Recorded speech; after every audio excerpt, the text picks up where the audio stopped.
Look, when I'm your nominee, then when the president's raving about socialism, I'll talk about how I cut my teeth in the private sector and worked with the private sector in my community to build our economy back up. When he's going on and on about the swamp, I'll point out how the swamp is only getting swampier, but also that I didn't come up in Washington. I came up in South Bend, Indiana, getting problems done on the ground, because that's what mayors do.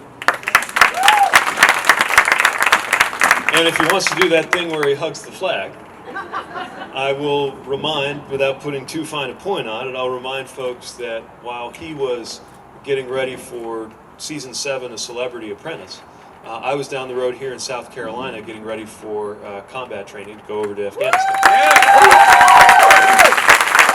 I'm concerned that our country is running out of time, and that's what's motivating me to run for president at what is admittedly not the traditional schedule in somebody's career or life story to seek the highest office in the land.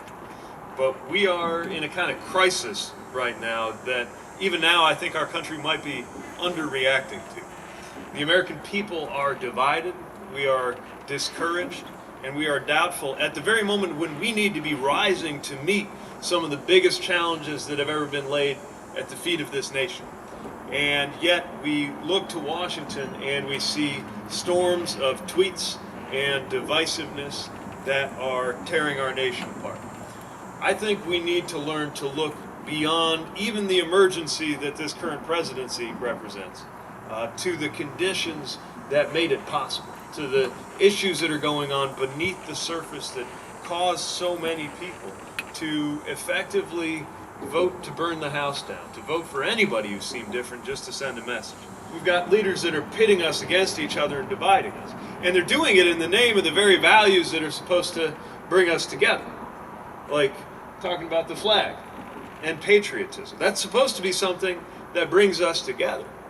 But that means that we interpret patriotism to mean our obligation to stand up for our values and never tell people who are standing up for their values to go back to where they came from, especially when where they came from is Michigan. Now the good news is, in a few short months, people of South Carolina have an outsized role in beginning to fix it.